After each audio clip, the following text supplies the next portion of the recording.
show is sponsored by PowerfulWomenUSA.com, a place to be inspired by successful women. Hey everybody, I'm Jill Conway, and this is Secrets of Powerful Women, a show dedicated to celebrating and supporting strong and successful women and sharing their stories.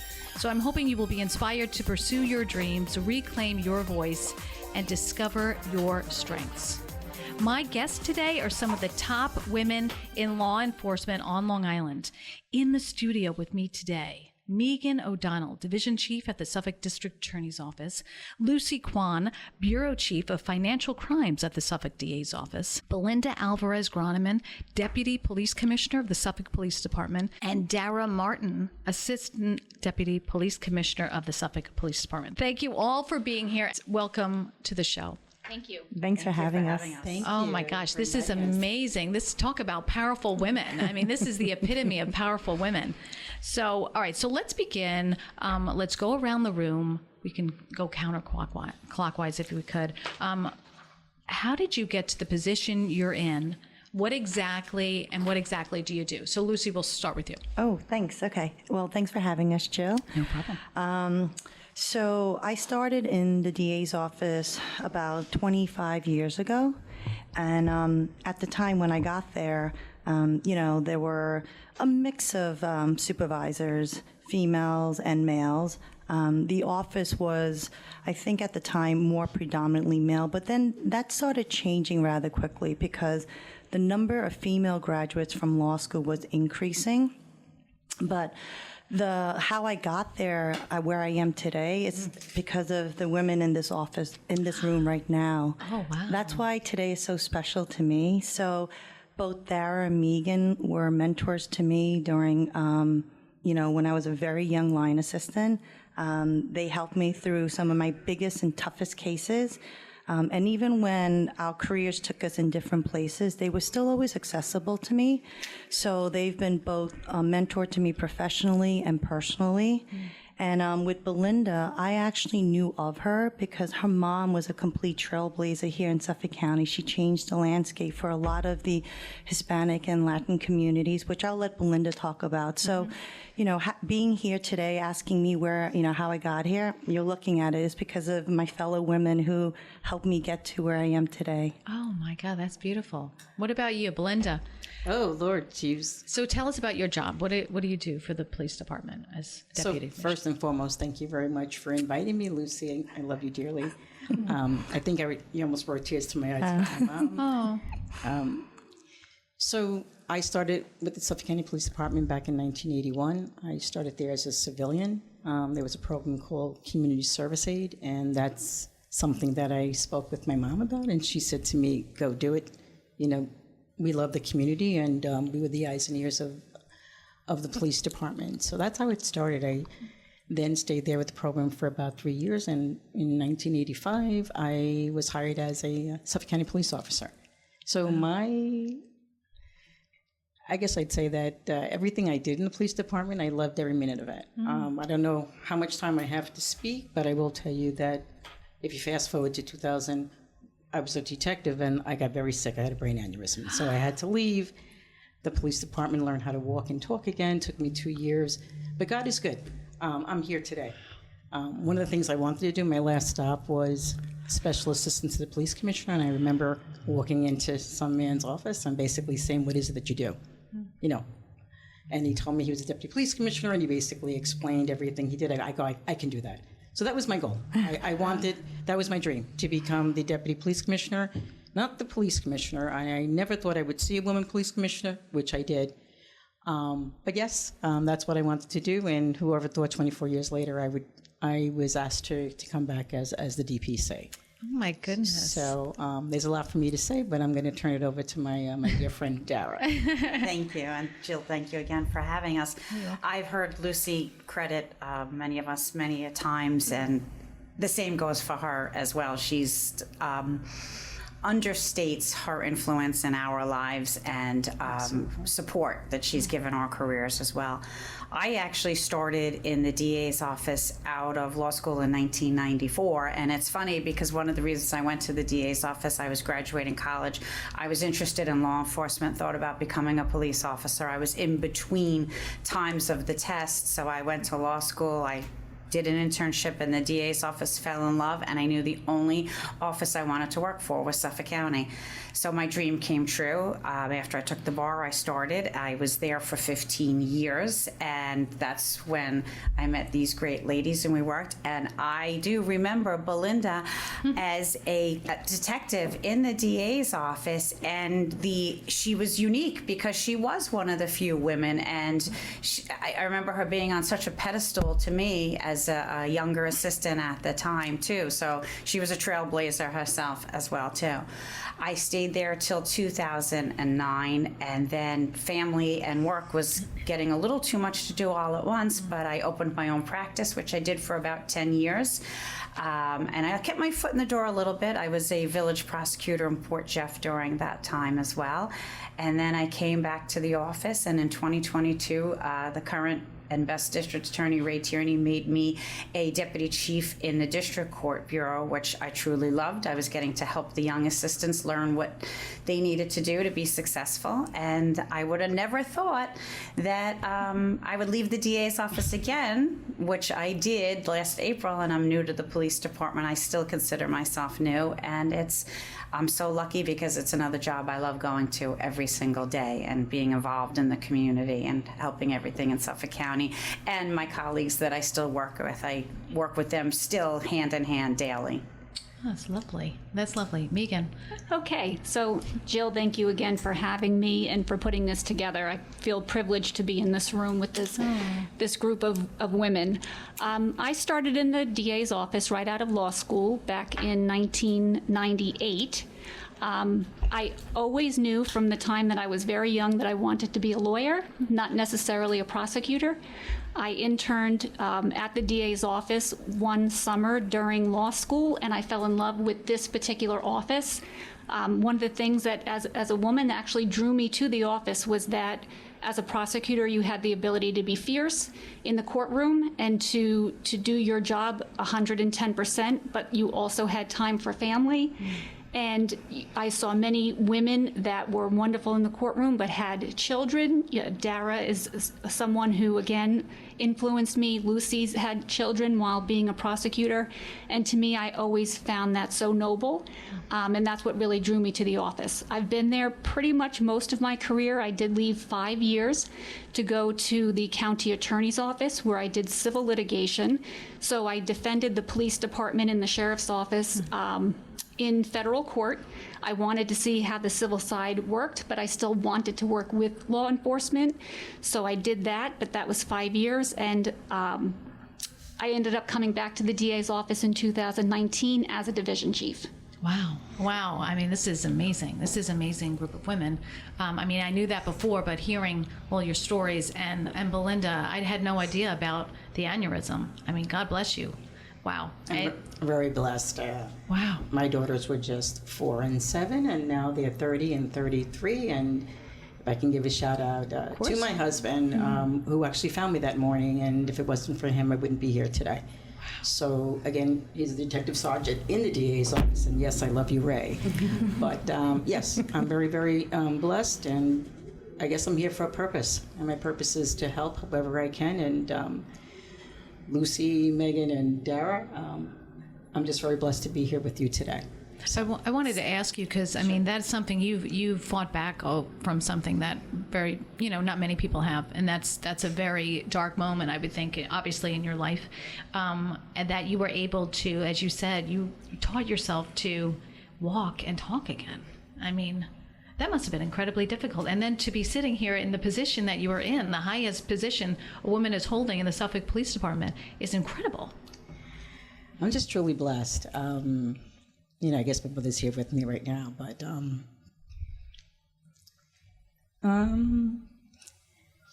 it was a long journey for me. But God is good. At the age of 55, I came back to work. I actually worked for a congressman, Lee Zeldin at the time, and I did that 8 years, and I just prayed and said to God, take me wherever I have to go. And I did get that phone call and asked if I'd become DPC. I think I might be a little crazy, but I am truly blessed that we have a wonderful police commissioner, Kevin Catalina, and again, I have Dara. We have a great team. And I know I'm getting away from a little bit about what you said, but it was a long journey for me, but never stop. Never stop. Go after your dreams. And I had great support, and I'm here for a purpose. I'm here for a reason. Yeah, I think you all are. And I think that goes to show like your mindset that you didn't let anything stop you is pretty impressive. Not at all. She's a worker. Yeah. She's in the office early, stays sometimes 8, 9 o'clock at night, goes in on the weekends. She doesn't stop, so. Well, is there... Well, I just want to say... Go ahead. You say pop in whenever. Yeah. How does Dara know that? Because Dara's there with me. Yeah. Same way, early in the morning, and we're there till late at night. And we love what we do, and yeah, it's all good. Let's talk about mindset in the positions that you're in, because we all know that police is male-dominated, a dominated industry, and law, the DA's office certainly is as well. How did you find your way and still, like, you surrounded yourself with amazing women, but I would say there's that voice that sometimes creeps in and say, like, what am I doing? Oh my God, am I going to get ahead? Am I, so what were some of the struggles you guys faced on the professional front to get in maybe the position that you were in? I mean, we talked a lot about this with you, Lucie, and there are some struggles of the blowback from men who, aren't too happy with a woman leader, right? Yeah, I mean, whether they tell you to your face or not, I mean, obviously they won't. I think it's more passive aggressive. Part of it is institutional.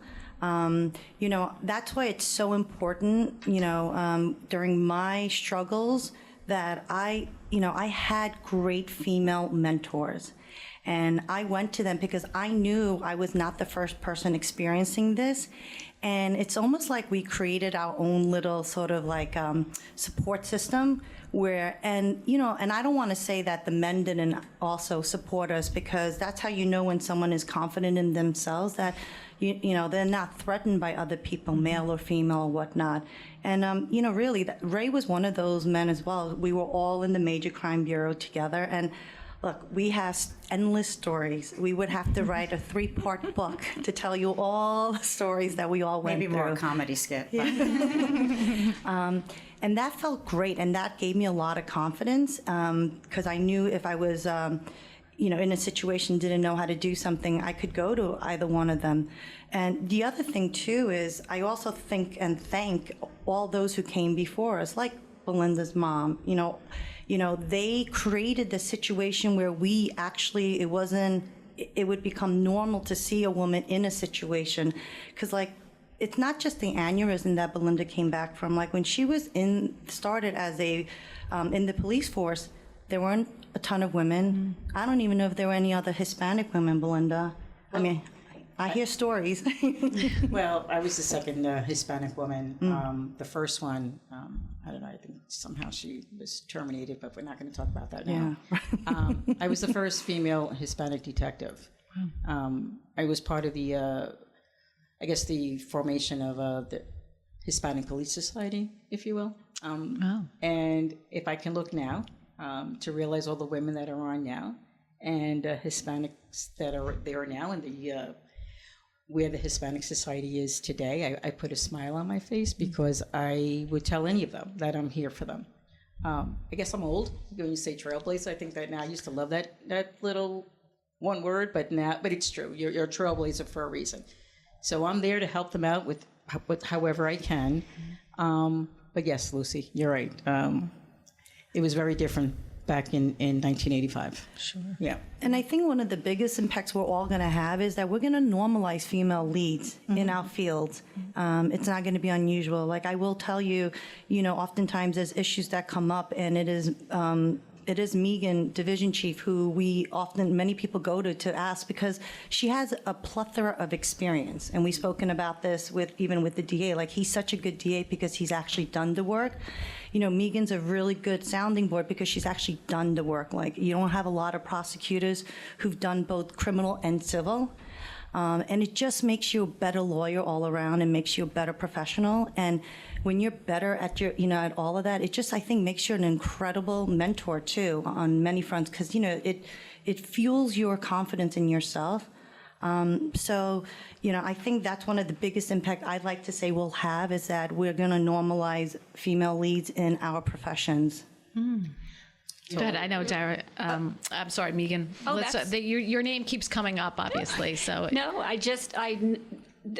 I noticed that Lucie used the word confidence twice, actually, and it really struck me because I think both men and women equally can suffer from lack of confidence, and that can certainly get in the way of their growth. But I think that women in particular do have the ability, or maybe just the confidence in themselves, to lend support to their fellow female colleagues. And like Lucie said, it would be very normal for us, in our younger days, to sit together and to build each other up. I don't know if men necessarily feel free enough to do that, and if not, then it's sad, because that's certainly how I do believe that all of us really grew together and took the time not only to focus on our own careers and our own growth, but also to make sure that our friends were supported, and if we saw a strength or a quality in them that we wanted to encourage or build upon or foster, we did that. So I think that might be unique to women. I think it is, but it certainly worked for us. Oh, that's lovely. You said struggles that maybe you came across, and what immediately popped into my head is in 2001 when my second child was born, and he was born with some health difficulties, and I didn't want to go back to work full time. And actually another dear friend and colleague of ours, me and Kathy, wanted to see about the possibility of job sharing, and it wasn't done in Suffolk County, in the DA's office at least. And we kind of took a chance, and we went to the DA that was new at the time there to see if we could get that set up. And we did get some support from labor and some management to do that. And I felt like that kept me there another 8 years. That being said, it was also like, well, I knew, and Kathy and I both knew once we kind of stopped and went part-time that maybe we were going to be a little ceilinged as far as our acceleration in the office. Maybe we weren't going to go to the ultimate bureau at the time was to go to homicide bureau, or maybe we weren't going to be made supervisors. But those were choices that you made. And it's funny that, as a woman, I guess you have to think about those things when you make those decisions and live with them or not. But you know what? I wouldn't have changed any of it for a minute. And I think every day how grateful I am that I did ultimately wind up being a supervisor in the DA's office before I left, and getting to, work with my friends as supervisors as well. And I fully agree with what Lucie said. It's great to have women who support you, but we've gotten so much great support and feedback from our male colleagues. I think that's what helps make you successful, looking men, women, taking the things from them that you see as good qualities and traits and what you want to try to bring forth in yourself as well. Do you all hang out outside of work? You all seem very close and a wonderful relationship. Yes. Yeah. Jill, sort of like you and me now. Yeah, right? I know, right? So, I will say, they say birds of a feather flock together. And there are people who hang out just to pass time. And then there are people who actually spend quality time together. And we spend quality time together. They have been part of my life at the most important times of my life, whether it be marriage, whether it be during, having children, whether it be during my career taking, a different stance. And the other thing, too, is I'll tell you, is you talk about women being so supportive, because we spoke about this sometimes. Women can not be supportive. Sure. And it's unfortunate. And I think I take that a little bit more personally than when a man doesn't support me, because out of anybody, you would understand another woman better, right? So, but I knew Belinda was very special. So Belinda, I had known of Belinda before I actually met her. First because of her mom, but second because I worked with Belinda's husband for a very long time. He watched me grow up in the office, for at least a decade and a half. So I was at an event, and it was a little chaotic, and I kept hearing, Lucie, get in the picture. Lucie, stand next to the DA. Lucie, get in the picture. And I didn't know who it was. And so I said to, I think I actually said it to Tommy, her husband. I said, Tommy, who is that woman over there? And he's like, he starts laughing. He's like, Lucie, it's Belinda. I was like, oh my God. I was like, I'm so sorry. So like she had known about me already. And it just, like moments like that, it's just so special, right? Like she didn't, like we had never officially met. And for her to be there to support me because I was a little bit out of my element for sure, being at this event, at this work function.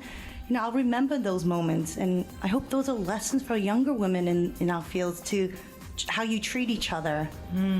Oh, okay. We have we're coming up about 15 seconds. We're heading to our first commercial break. But we'll be back with New York's top women in law enforcement. That's coming up. You're listening to Secrets of Powerful Women. If you love what you're listening to, head to powerfulwomenusa.com for previous shows or find my podcast on whatever platform you listen to. And share this with a friend because it's really good.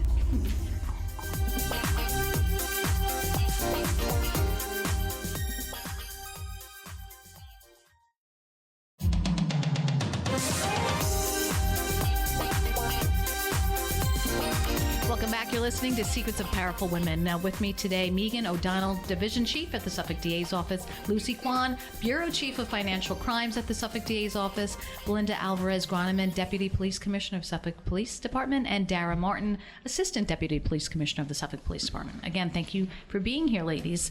So we talked about it a little bit in the other half, but work-life balance. How hard is it, and how is, I think every woman struggles with this, once kids come and try to turn off the phone and kind of be present with your family. Let's talk about that. Do you guys find it easy, hard? Have you taught yourself to just like walk away from the computer or the phone? Who wants to go first? Well, I don't know. I guess I will. It's so funny because so many things went through my head as you were saying that, because even now, my youngest is 17, my oldest is 25, not even a child. I have two in between there. Oh, wow. And now being in a new position again, yeah, sure, there are times I have to say, wait, I have to stop, I have to make a dinner, I have to do this, because I was away from that for a little bit. But I do, like I said, the reason I left the DA's office, even after being able to go part-time, after the fourth was born, for 2 years, I felt like I had a pencil in one hand trying to help with homework, a pot in my foot. I was doing something on a phone call for work. I was just getting spread so thin, and I didn't feel like I was doing either job very good. I didn't feel I was being the best mom I could, and I didn't feel like I was being the best prosecutor I could be. So that was when I did have to walk away from the office at that point and dedicate a little bit more of the time to the home life. So, well, I think that's an issue that I think women suffer more from than men, because we try to do it all and we try to give every single thing 100%. And as I've said, like, something's got to give sometimes. Like, you can't do it all. You can't give everything to everyone. You're a daughter, you're a mother, you're a sister, and you're just like, okay. And you try to give 100% at work, and then it's like, how do I do this? Yeah. And you hope that your boss or whomever is around you in the office gives you the grace to kind of figure it out, right? So what about you, Megan? So I guess I have a different perspective. I don't have children. As I said, though, I've grown up in the office watching my very dear friends, struggle and strike that balance. But I still,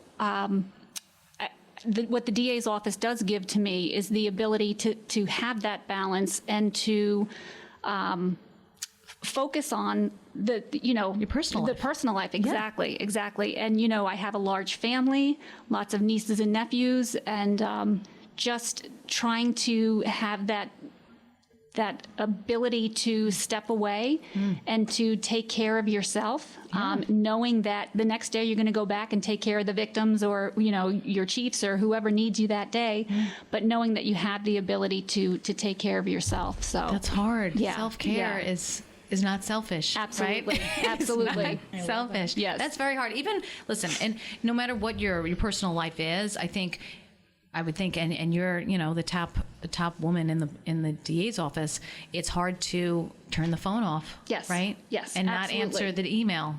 Absolutely. Because it must go off all night long. Yes. Yeah. Yeah. Wow. What about you, Lucie? So you talked about grace earlier, about giving yourself grace, getting grace, whatnot. I will tell you this. So, Megan was my mentor at one point, and then she became my supervisor, and she still is. I mean, she outranks me in the same office.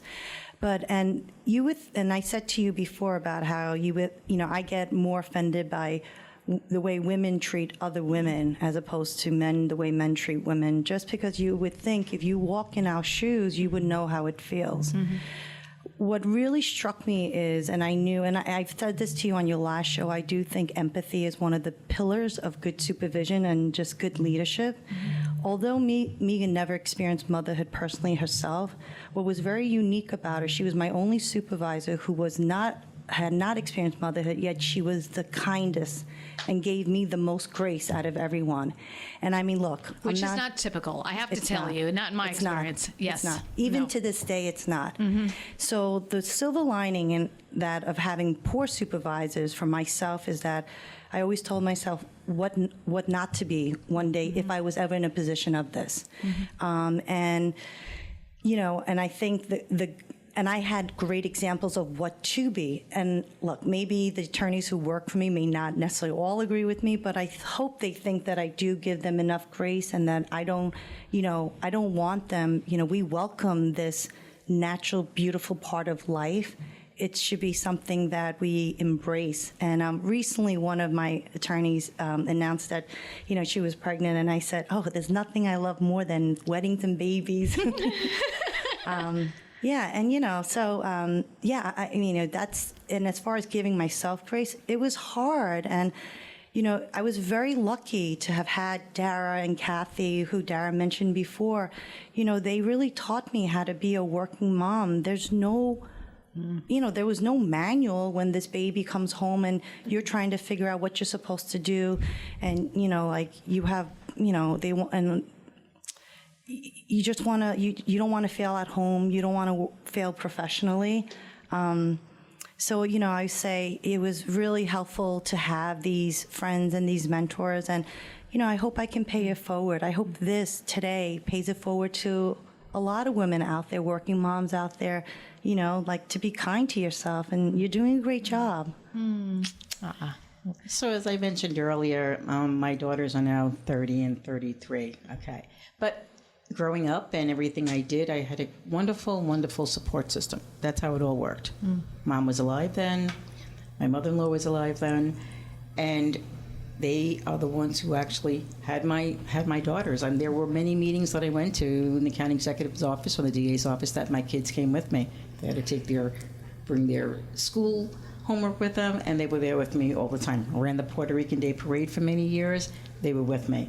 So with that, I actually feel as though if you had a great support system like I did, it works. And it's not easy because many of the women on the job did not have the same support system. Mm-hmm. So that's the only way it worked for me.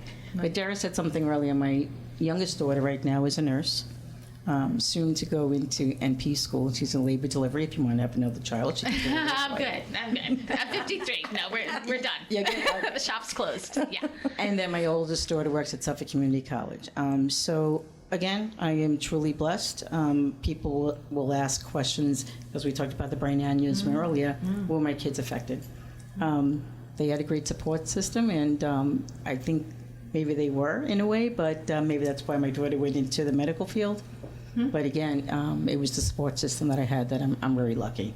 Well, and you say were they affected? You know what they were affected? They had a role model mother who fought back from pretty much, like you said, learning how to walk and talk again. That I have no doubt that's in their minds, and watching somebody who could fight that hard and work that hard is real formative in who they are today and how successful they are today.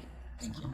I think, Belinda, I think your inner strength really, obviously shines through for that. You had the support system, but you're one hell of a woman, who was able to do that. Not everybody can get to where you are. I would never have thought, meeting you, that you had any sort of a medical issue ever. At all. So you did it. You were able to somehow do it. So it's amazing. Again, I can never ask why and how I survived, but I just do know that while I'm here, I know in my journey I'm to help people, I think people at work always want to know why I'm bringing something in, or I'll bring something, Dara brings something in the next day. But I think it's important that people know that don't feel sorry for me, but I'm here to let you know that if I can help you in any way, that I will. And if you can do it, anyone can do it, right? Well, Jill, that's why your show is so important. Absolutely. It creates a platform for us women to be able to share our stories.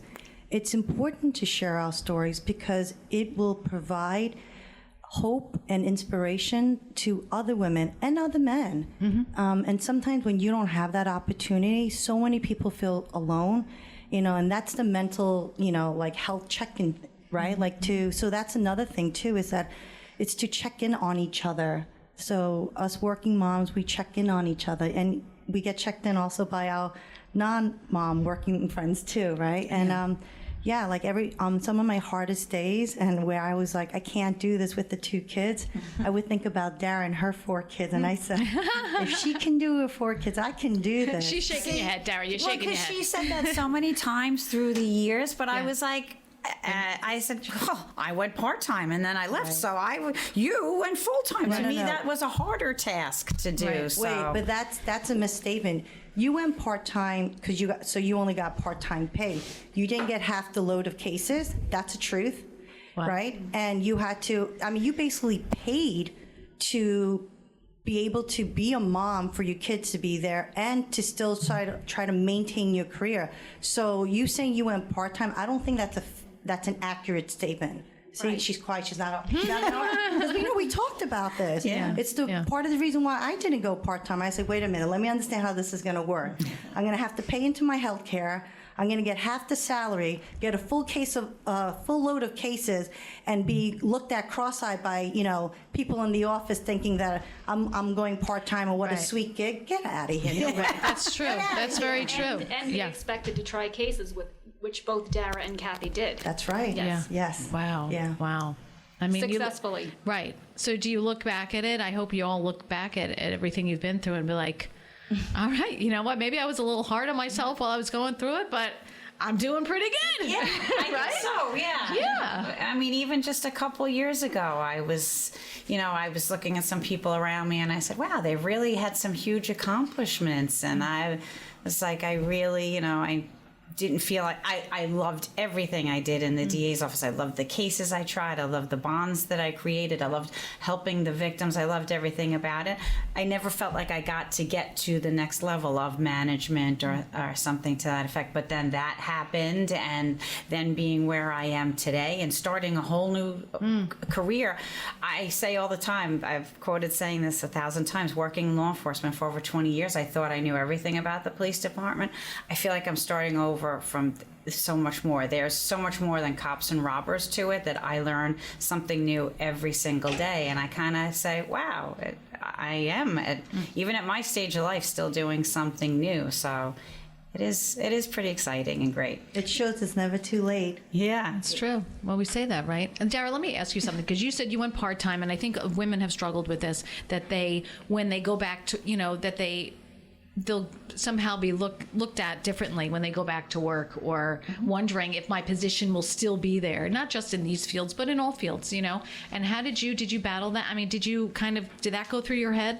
The whole time while I was doing the part-time, the tough part was watching people that maybe you didn't feel were as qualified, had less seniority, things like that, and maybe they were getting promoted ahead of you. So that was a little bit hard, but like I said, I wouldn't change anything about it, because I was so passionate and loved the job so much that, that's what Kathy and I used to say, what Lucie said all the time. Yeah, so what? We're practically paying to work, but we we loved it and we're so passionate about it. And like I said, I felt like I was there I wanted to know when I had a day off, it was my day off, and I still brought work home with me, but at least I knew if I wasn't going to take that phone call, or I can take my kids to the park that day, something. So let's talk about I think one of these fabulous women, their phone is going off. That's how busy they are. So we were somehow able to get them here.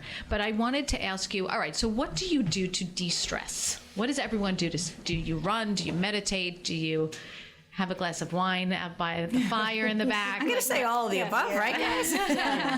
And get together too. We take time. We plan vacations months in advance, and we'll have a long weekend together. And we really do just decompress and have fun. And yes, we might talk about work, but it's not really shop work. It's more about how are you doing, how what's going on in your life, and we make a point to do that. A couple of times a year we get together. Oh, that's nice. Yeah, for a vacation. So, Belinda. as I sit here, first of all, you should have given a shout out to your daughter for winning the championship game. Yes.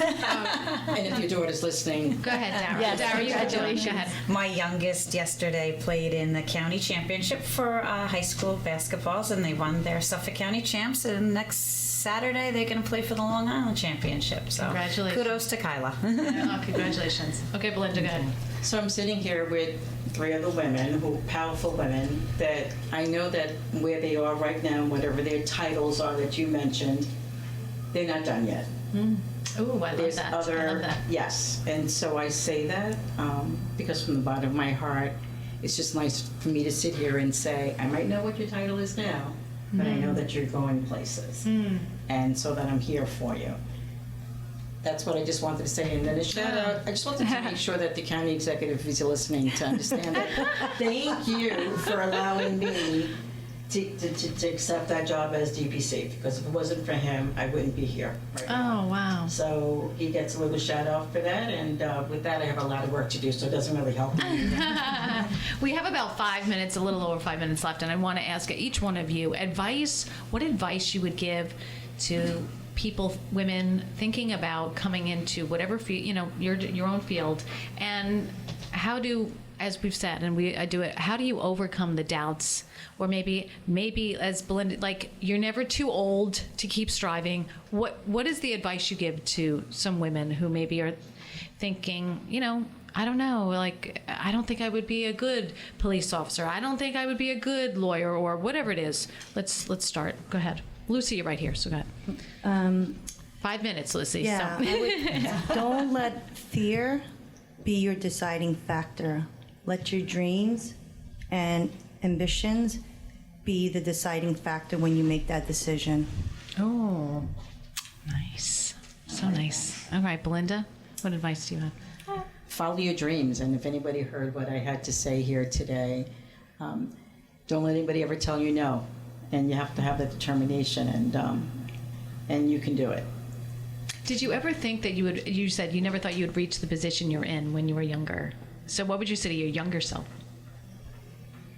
Oh, Lord. Keep going. You got this. It's so different from when I started and what it's like today, and whether we're going to talk about technology or that there are more women on the job. It's a different environment today.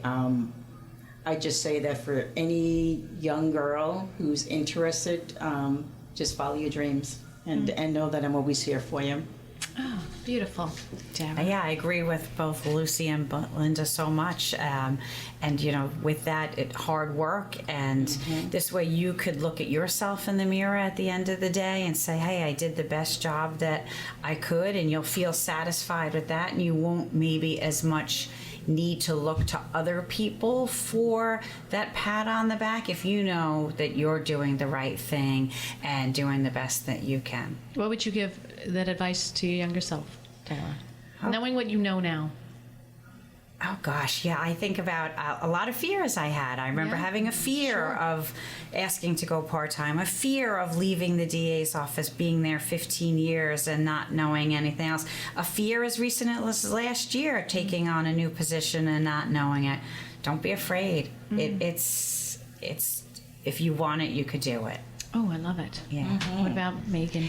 So it's funny because just last week I was interviewing someone for our office, and they actually asked me the same question. Ooh. What would you tell your younger self? And I was struck by that question. It made me think, and I forget what answer I said, but I knew it wasn't genuine to how I really felt. Well, you wanted to answer. I had to answer, exactly. But it's funny because later that night at like 3 a.m, I thought the answer would be don't make any decision based on fear.